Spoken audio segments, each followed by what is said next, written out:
Você já percebeu que tem muita gente ganhando muito dinheiro no YouTube só pra reagir a cortes de podcasts ou programas de TV? Olha isso, em um vídeo de 19 mil visualizações você pode ganhar até R$ 100. Se você quiser saber mais, clica no primeiro link aqui embaixo na descrição. A TV francesa, os franceses estão pedindo Mourinho, cara, pra salvar a carreira do Neymar, pra salvar o time do PSG. Tem francês pedindo o Zidane. Vamos assistir aqui o vídeo, deixa aquele seu like e partiu, pessoal. Travers reportage.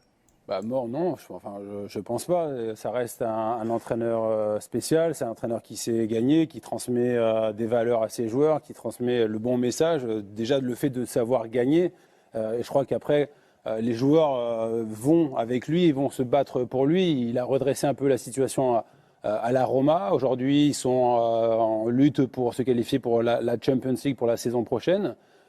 Il fait du bon boulot et surtout, c'est un entraîneur qui gagne et qui sait ce que ça veut dire. Et ça, c'est important. Quand je dis il n'est pas mort, c'est vrai que c'est un peu Oui, too j'ai much. compris. Oui, et vous bien m'avez sûr. compris, Robert. Oui. Merci, Robert. Mais c'est vrai que son dernier passage à Tottenham, par exemple, chez vous, ça, pour le coup, ça n'a pas été une franche réussite. Donc certains ont peut-être gardé ça en tête. Oui, son image en Angleterre est très, très écornée. Même, il est resté sur un échec avec Tottenham, un échec total. Ces derniers mois avec Manchester United déjà ont été très compliqués. Ce qu'on entend souvent en Angleterre. Mano, essa imagem aqui do Mourinho é muito engraçada, né?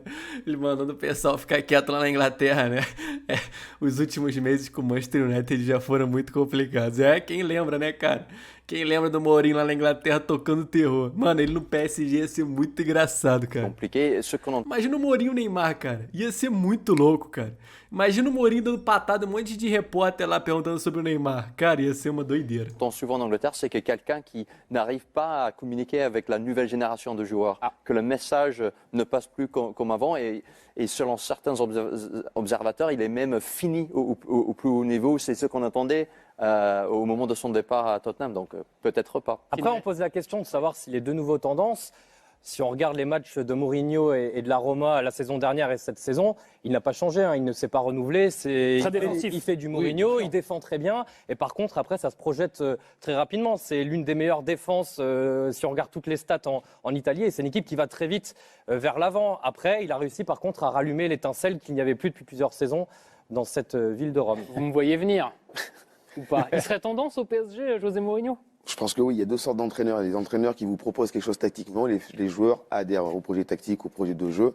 Et lui, c'est un entraîneur charismatique. En fait, on joue pour Mourinho quelque part, parce que tactiquement, ces équipes n'ont jamais été flamboyantes, mais il se passe quelque chose quand il est là. Et je pense qu'aujourd'hui, Paris a besoin de ce genre d'entraîneur, une star pour diriger les stars. On s'est souvent dit ça avec des prédécesseurs. É bom, essa aqui é uma estrela pra gerenciar estrelas. Bom, eu ia gostar muito, cara, na moral, imagina. Eu ia gostar muito do Mourinho lá no Paris. Mais là, on se dit que Je vous pourquoi trouve pas dur avec sur Mourinho. l'aspect tactique parce que quand il prend le Real, il fait record de points. Je crois qu'il marque plus de 100 points avec le Real et son équipe, là, elle est flamboyante. J'ai joué le Porto de Mourinho quand ils sont champions d'Europe. On était dans notre poule de Ligue des Champions. Ils étaient flamboyants. Et face à un Barça extraordinaire à Ouais. l'époque. Là, en roue libre parce qu'ils savent de toute façon, au vu de leur qualité, qu'ils vont être champions. Qu'ils soient champions avec 7 points d'avance, 8 points d'avance, 1 point d'avance, ils seront champions. Mais je pense que malheureusement, encore une fois, et on en a parlé, au Paris Saint-Germain, on ne fait pas les réels constats. C'est-à-dire qu'on fait des constats, et c'est ce qu'il y a de plus facile à faire dans la vie. De dire vous êtes bon, vous n'êtes pas bon, c'est comme si, c'est comme ça, c'est ce qu'il y a de plus facile à faire. Une fois que vous avez fait ces constats, il faut trouver des solutions. Et je trouve que ces solutions-là, pour l'instant, elles ne sont pas trouvées par le club, par les différentes directions qui ont été au sein de ce Paris Saint-Germain, dans plein d'éléments, dans le management, dans le statut de certains joueurs au sein de ce club. Et moi, je parle de statut. Des statuts, il y en a toujours eu dans tous les clubs du monde, dans les clubs dans lesquels on a joué. Mais le statut, c'est une performance. Ce n'est pas un nom, ce n'est pas qui vous êtes, c'est qui vous êtes, un nom, mais la performance corrélée à tout ça. Et aujourd'hui, je l'ai vu à travers les changements, je l'ai vu à travers les attitudes. Il y a certains statuts qui sont indéboulonnables, qui sont intouchables et qui font que ce PSG, dans les constats qui sont posés, les solutions ne sont pas trouvées. Et si ça ne change pas, ça continuera comme ça. Et c'est ce qui fait qu'aujourd'hui, le PSG, en étant presque champion, nous propose ce type de match où il n'y a pas d'âme, il ne se passe rien. Il y a des gens qui viennent au stade, il y a des gamins qui sont là, il y a peut-être 10 000, 15 000 enfants qui viennent voir des stars et ils ne voient rien. Ils ne repartent pas d'ici avec les yeux pleins d'étoiles parce que vous avez le droit de perdre, mais pas comme ça. On a Mano, é mesmo, né? O último jogo lá, o PSG perdendo de 3-1 com aquele gol ridículo lá do Mbappé. Foi o único gol que ele fez na partida. Olha como que a mídia francesa tá ficando meio que de saco cheio do Paris, né? tá ficando de saco cheio, mano. Tá ficando muito de saco cheio, cara. Compris le message, constat. Là, ça devient sérieux. Parce qu'au rythme où l'on va, il va nous faire perdre la Ligue 1. Ah ben je vous le dis, le mec il s'est dit, de toute façon je vais perdre mon poste, donc je vais la faire perdre la Ligue 1. Non, parce que quand tu vois la compo avant le match, c'est impossible qu'un entraîneur qui veut gagner fait une compo comme ça. C'est impossible. Donc là, franchement, faites tout pour nous ramener Zidane ou Mourinho. Moi, c'est vraiment les deux que je veux. Zidane ou Mourinho, mais faites tout pour nous les ramener. Les deux là, ce sont des entraîneurs charismatiques. Les gens les écoutent. Alors qu'un Galtier, lui, c'est un entraîneur automatique. Personne n'écoute. Mano, esse cara aqui é muito engraçado, né? O cara lá tá achando que o Galtier tá sabotando o PSG agora, né? Muito engraçado. Bom, o Zidane e o Mourinho acho que são as melhores opções aí mesmo pro PSG, cara. Libre depuis mai 2021, Zinedine Zidane compte absolument reprendre du service la saison prochaine, mais les possibilités ne sont pas nombreuses pour l'entraîneur français qui ne devrait pas se relancer au Real Madrid ni à la Juventus de Turin. Après 2 ans d'inactivité, Zinedine Zidane se voit à nouveau sur un banc la saison prochaine. Reste à savoir lequel. Exigeant, très exigeant dans ses critères, le Français n'est pas du genre à accepter l'offre de n'importe quel cadre européen. On sait par exemple que l'ancien entraîneur du Real Madrid n'est pas un grand admirateur du football anglais, d'où son refus suite à la proposition de Manchester United l'année dernière. A priori, son avenir proche ne passera pas par la Première Ligue, ni par le Real Madrid. Son nom a régulièrement été cité du côté du Real en cas de départ de Carlo Ancelotti, mais l'Italien a récemment confirmé qu'il serait toujours en poste la saison prochaine. De toute façon, RMC nous apprenait que Zinedine Zidane avait une préférence pour la Juventus de Turin avec l'espoir de se relancer dans un projet à long terme. Mais là encore, le champion du monde 98 qui avait attendu l'équipe de France en vain va se heurter à un nouveau mur.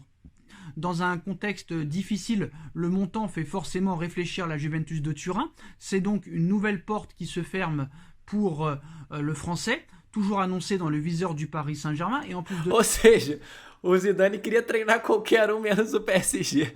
Só que acabou que foi o único lugar que tá meio que sobrando aí pra ele treinar é o PSG, né? Eu não sabia disso não, cara. Essa notícia aqui é interessante, mano. Essa notícia aqui é interessante. Olha só, que o Zidane talvez tivesse um interesse ali na Juve, né? Mano, que loucura. De ça, même si Massimiliano Allegri venait à partir, la priorité pour le remplacer se nomme Tudor. Igor Tudor, actuel entraîneur de Marseille. C'est mort pour la Juve, c'est mort pour le Real, qui ne veulent pas de Zidane. Le seul choix pour Zinedine Zidane, c'est soit d'accepter l'offre du Brésil, de la Seleção, ou soit d'accepter enfin l'offre du Paris Saint-Germain. Le seul club qui veut réellement Zinedine Zidane se nomme le Paris Saint-Germain. Et en nous déclarant que le Real Madrid et la Juve ne font pas de Zidane leur priorité pour la saison prochaine, une réelle aubaine pour le Paris Saint-Germain peut être de boucler l'arrivée de Zinedine Zidane sur le banc du Paris Saint-Germain. Rapaziada, uma loucura, né, cara? Realmente muito doida aqui essa notícia do PSG querendo o Zidane e sendo talvez o único local, né, pro Zidane chegar. Mas enfim, cara. Assim, entre Mourinho e Zidane, eu acho que eu tenho a impressão de que o Mourinho se daria melhor com o Neymar, cara. Porque eu acho que o Mourinho é meio esse estilo meio bad boy dele. Ia encaixar com o Neymar, entendeu? Eles iam se identificar. Eu tenho essa impressão, cara. Eu tenho essa impressão, rapaziada. Por mais que o pessoal fale que o Mourinho é um cara difícil e tal, um cara duro e tal de lidar, eu acho que ele tem um perfil do Neymar, mano. Eu acho que ele ia encaixar com o Neymar. Eu acho que ele ia melhorar defensivamente muito aí o time do PSG, que é uma coisa que realmente precisa acontecer nas próximas temporadas. E cara, Galtier, mano, não tem mais condição, né, pessoal? Não tem mais condição nenhuma, cara. E assim, impressionante, mas é isso. Eu espero que vocês tenham curtido aqui o vídeo. Se você curtiu, deixa aquele seu like aqui embaixo, por favor, que é muito importante. Não esquece de se inscrever. Caso você queira participar lá do meu curso, cara, que eu lancei há pouco tempo aí, os segredos do React, o link vai estar aqui embaixo na descrição também, pra você conferir lá. E é nóis, tamo junto. Um forte abraço, valeu e até o próximo.